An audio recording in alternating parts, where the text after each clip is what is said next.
Whee! Woo!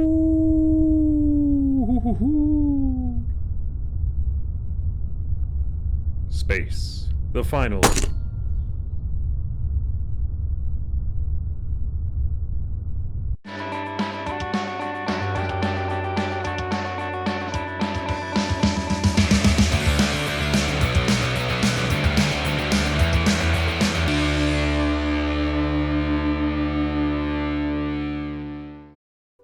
Hello everyone, I'm Jared, and welcome to Positive Curiosities. We're here trying to learn some science, not only to make ourselves a little smarter, but also to see if we can't find the lighter side of the world, considering that most of the news and social media is pretty much aimed at getting us down. Along the way, I'm going to post links to things I find down in the comments. I'll put a reference number to those links on the screen down in this little corner over here. This is mainly because you shouldn't just trust what I'm telling you is automatically true because I put it on YouTube.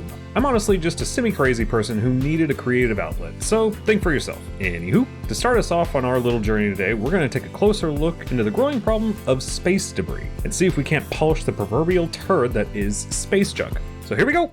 First, I guess we need to know exactly what is space junk. Simply put, space junk is all the human junk that's in orbit around the Earth that isn't really useful anymore. And oh boy, is there a lot of crap up there. In March of 2023, the ESA, the European Space Agency, estimated that there are about 36,500 pieces of space junk that are greater than 10 centimeters. How much is that in good old freedom units? Well, 10 centimeters is about 4 inches wide, or about the length of a roll of toilet paper. But space is really big! I hear ya, and you're right. Another category they studied was objects around 1 millimeter to 1 centimeter in range, or about the thickness of a credit card to the thickness of an Apple Watch. So how many objects did they project around Earth in that range? What would you say? 3 million? 5 million? 10 million? Nope. According to their calculations, it's probably closer to about 130 million pieces of space junk that size.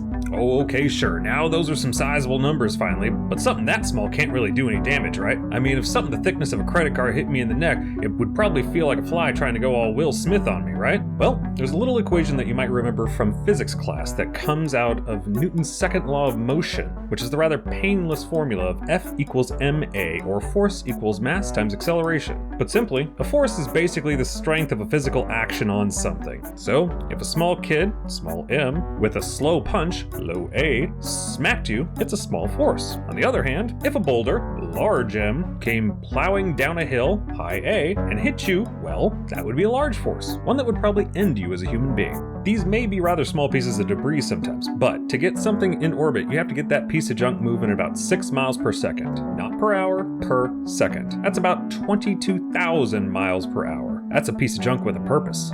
It's the same principle as a bullet. Even if something has a small mass, if it has a high enough speed, it can still mess stuff up. Now imagine that some of this debris hits another piece of debris, or even a working satellite. You then have what's called a fragmentation event, where two objects collide, and it doesn't only break stuff, it also breaks stuff apart, creating a whole bunch of small pieces of debris, just waiting to take out other pieces along the way. Now imagine a scenario where that happens over and over and over. That small debris cloud hits something else, creating a little bigger debris cloud. Then that now bigger debris cloud hits another piece of junk, making the cloud even bigger, and so on and so on. This cluster of a worst case scenario is known as a Kessler syndrome, or the Kessler effect, which was popularized in the 2013 movie Gravity.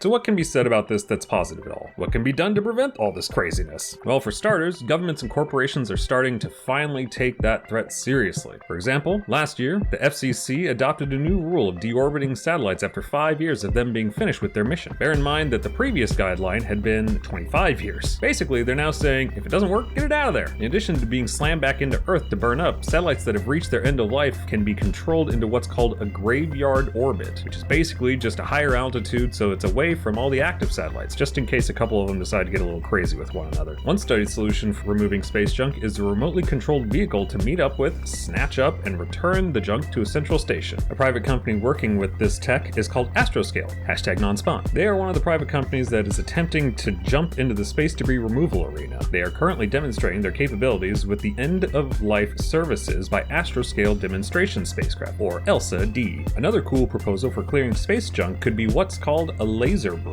which is essentially shooting a powerful laser at the front of a debris, vaporizing a tiny spot, which creates a tiny little rocket, slowing the debris down so it can fall back into Earth. There are other fun solutions out there that have been theorized and partially demonstrated that include nets and harpoons to remove the debris, but one of the most interesting ideas comes straight out of science fiction and is being successfully demonstrated at a lab in Colorado. It's basically a tractor beam, yes, like the one from Star Trek, or more technically, it's a virtual tether. The proposed method would send up a servicer to get close to the debris and shoot it with electrons, making it slightly negative, meaning the servicer would be slightly positive. This positive servicer would then be able to attract the debris and move it to another location altogether without even touching it. On top of all these awesome removal methods, fragmentation events have actually been decreasing since their peak between 2005 and 2010, even though the amount of objects in orbit has increased significantly. So while it's not great news, there are some minor things out there that we could find that could give us some hope, and sometimes that's the point. Not everything needs to be the most biggest and fantastic news. We don't need to be Pollyanna about everything, and sometimes it's good to just look at the small positive things and be content with that. Now trust me, I know it's easy to get cynical about a lot of things in life. While trashing the planet and its nearby space does suck, it's important to remember that there are hundreds of thousands of people out there trying to help, figuring out different ways to fix things. Governments changing policy ever so slowly to help curb some of the issues. Some of those ideas will work and some of them won't. That's the way science and life works. You figure something out, you fail, you learn from it, move on, get closer the next time around. So with that in mind, remember to always try and stay positive, even when dealing with your most depressing of curiosities. Hope to see you all again soon later. Cheers!